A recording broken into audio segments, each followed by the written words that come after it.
Assalamualaikum warahmatullahi wabarakatuh. Apa kabar sobat kursus membuat web.com?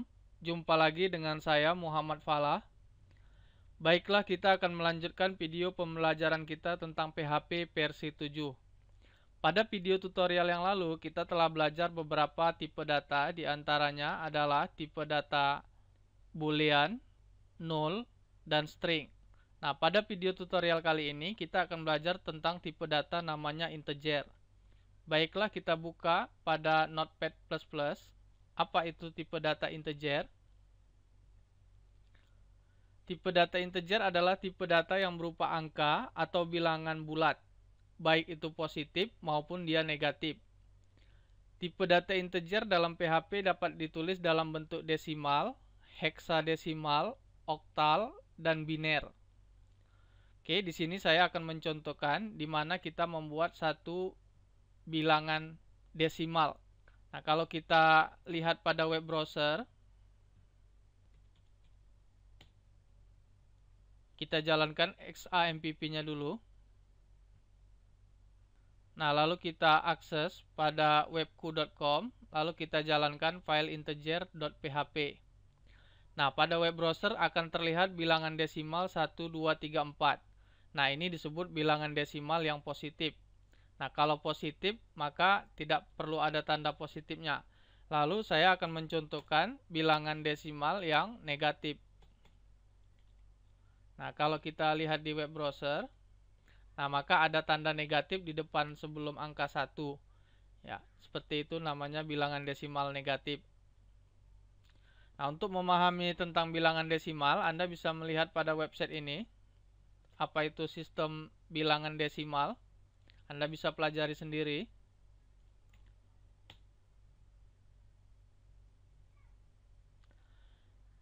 Nah, kita lanjutkan.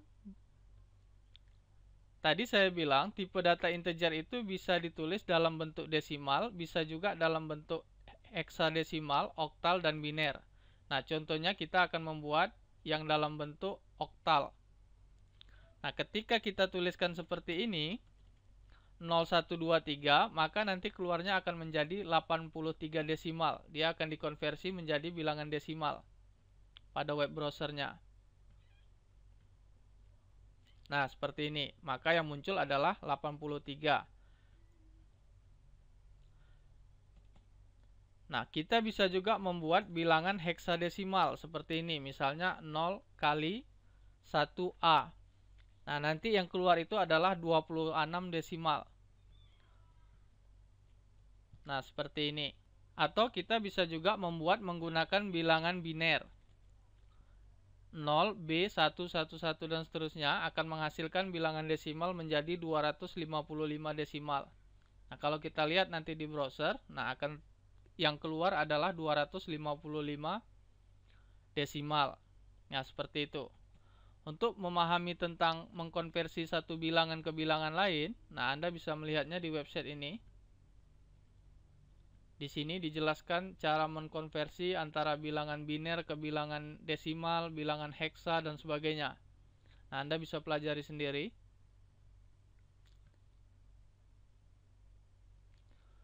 Nah, lalu untuk mencek nilai maksimal data integer yang bisa ditampung oleh komputer kita bisa menggunakan konstanta PHP, yaitu namanya PHP in max. Nah, contohnya misalnya seperti ini. Nah, kalau kita akses pada web browser, kita refresh. Nah, di sini ada angka 2.147.483.647. Nah, jadi inilah bilangan integer yang bisa ditampung di komputer saya ini. Karena komputer saya ini menggunakan sistem 32 bit. Nah, itu bilangan positifnya. Nah, contohnya saya akan kasih bilangan yang positif. Nah, seperti ini. Lalu untuk bilangan negatifnya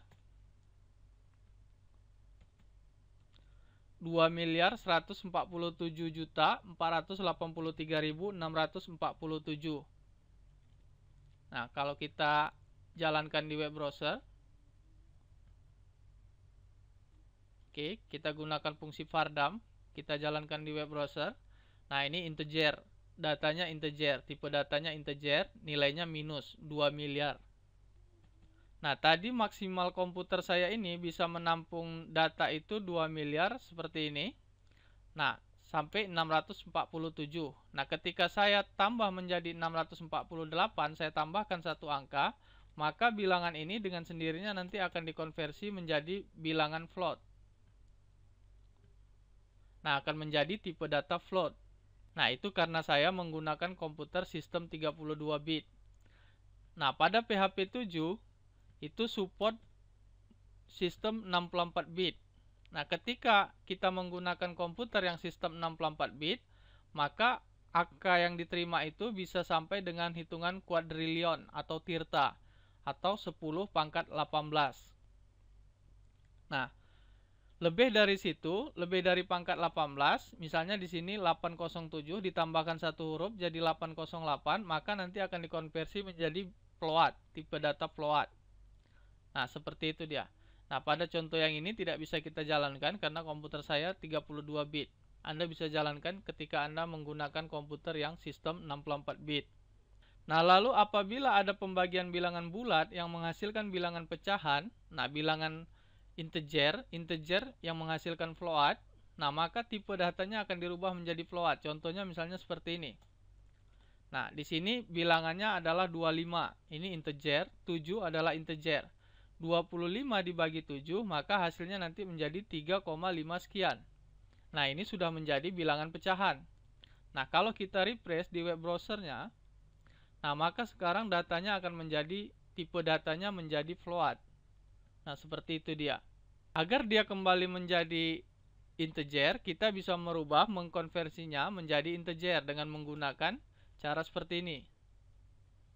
Nah, kita rubah menjadi tipe integer. Nah, ini kalau kita refresh, nah, akan dibulatkan menjadi 3 dan tipe datanya adalah integer. Belakang komanya dihilangkan.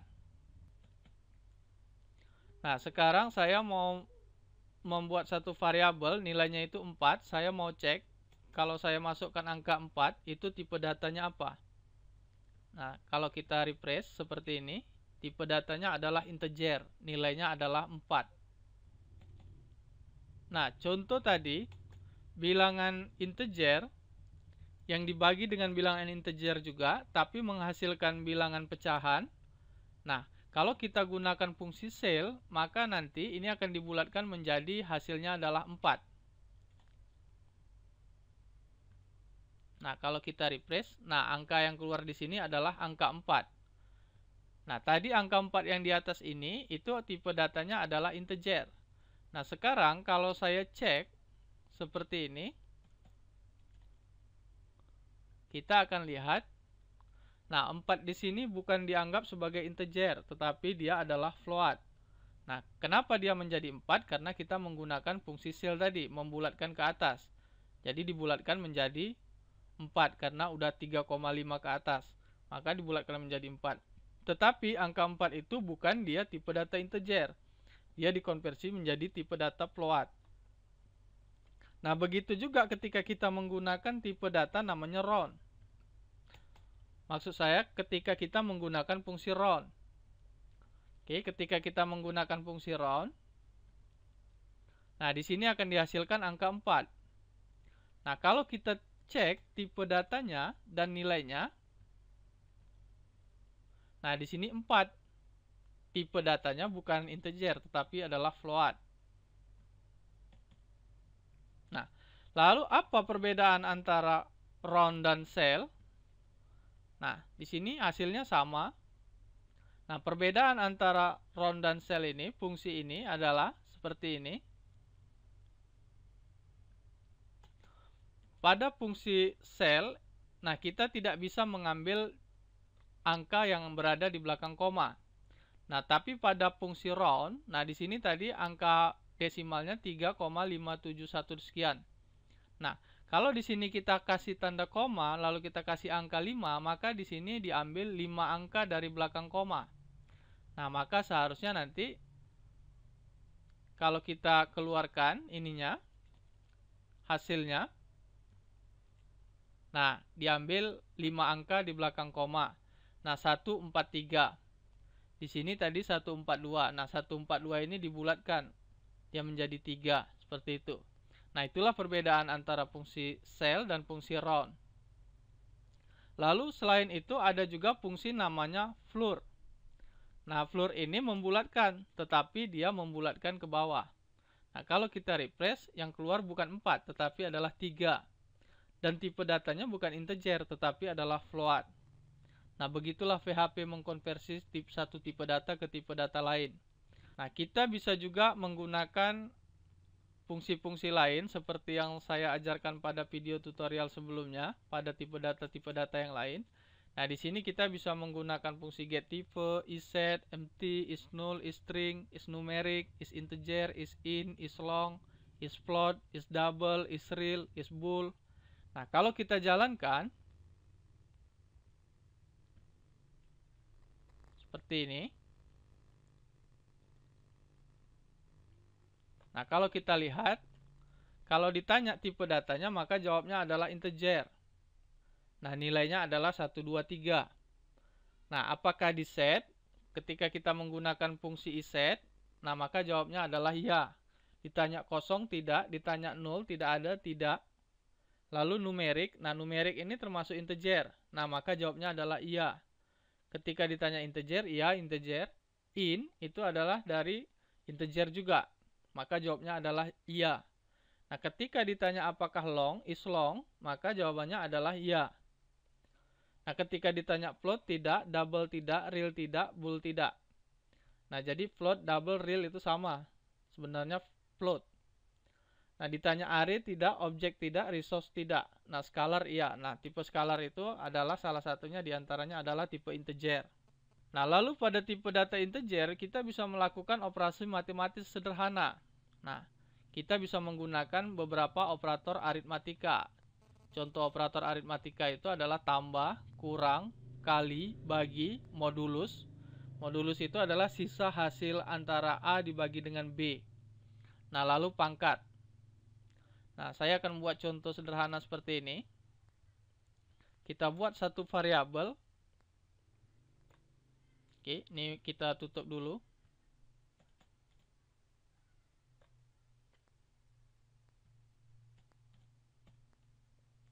Nah, kita akan membuat satu variabel. Variabel A nilainya adalah 10, yaitu integer. Variabel B adalah 5, integer juga. Nah, ketika dilakukan penjumlahan, nah kalau kita refresh di Mozilla-nya, maka akan dihasilkan angka 15. Karena 10 ditambah 5. Begitu juga ketika kita melakukan pengurangan, maka akan dihasilkan 5. Begitu juga ketika kita melakukan perkalian, maka akan dihasilkan 50. Kita bisa melakukan pembagian. Nah, hasilnya adalah 2. Lalu modulus. Nah, sisa hasil bagi.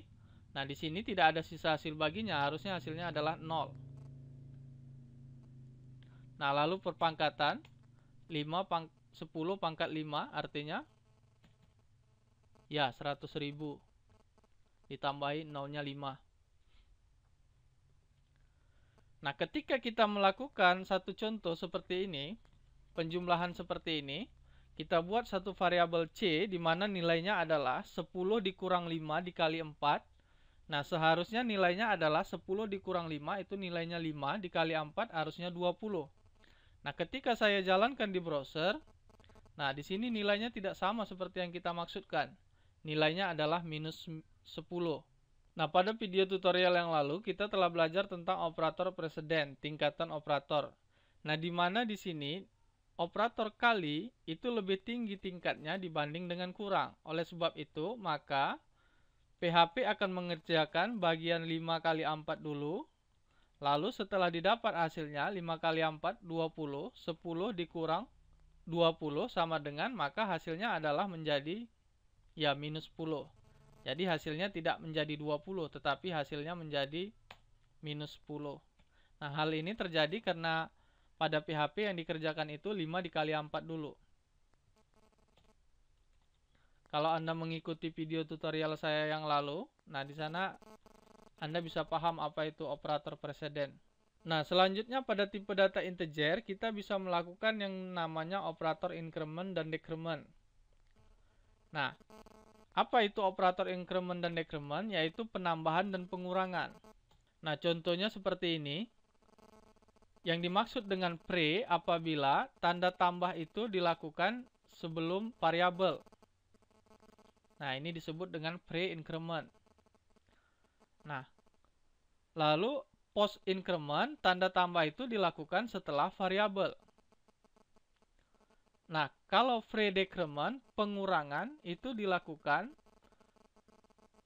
di awal variabel. Sedangkan post-decrement itu setelah variabel. Nah, contohnya tadi kita punya variabel A, nilainya 10. Nah, ketika dilakukan pre-increment harusnya ditambahkan 1. Nah, kalau kita refresh di Mozilla-nya, sekarang nilai A yang ini di echo, nilai A menjadi 11 karena awalnya 10 pada variabel di atas ini 10. Nah, lalu ditambahkan 1, maka hasil di sini akan menjadi 11. Nah, lalu ditambahkan 1 lagi, maka akan menjadi 12. Ketika di echo di sini menjadi 12.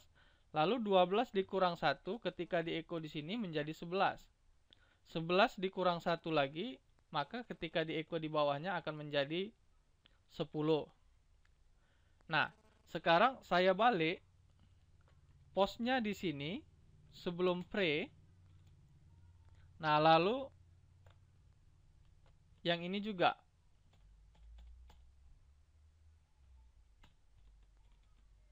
Nah, sekarang saya refresh, tadi hasilnya 11, 12, 11, 10. Kalau kita refresh, nah, tidak ada perbedaan hasil.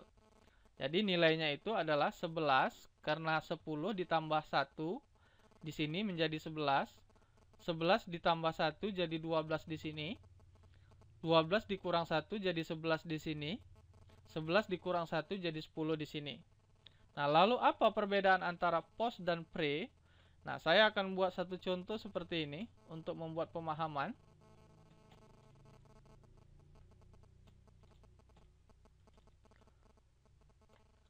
Nah, di sini ada sebuah variabel yang akan kita keluarkan nilainya.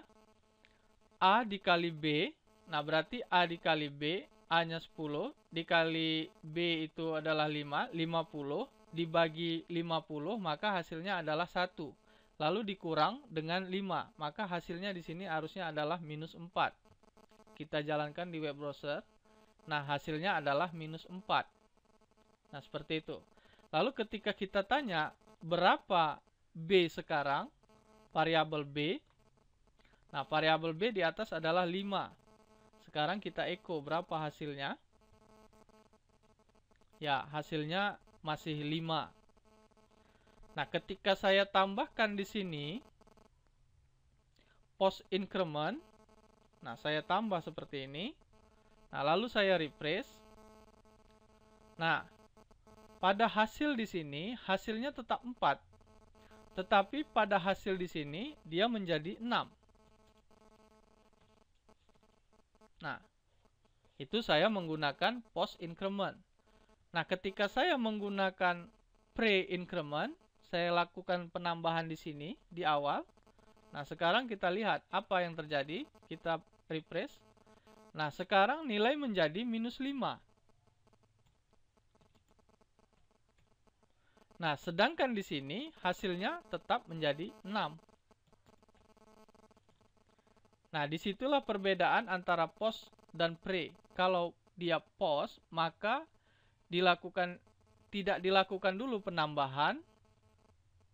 Nah, sedangkan kalau yang pre itu dilakukan dulu penambahan, maka di sini hasilnya menjadi minus 5. Nah, seperti itu perbedaannya. Demikianlah pembelajaran kita tentang tipe data integer dan penggunaannya pada operator aritmatika dan pada operator increment decrement. Terima kasih. Assalamualaikum warahmatullahi wabarakatuh.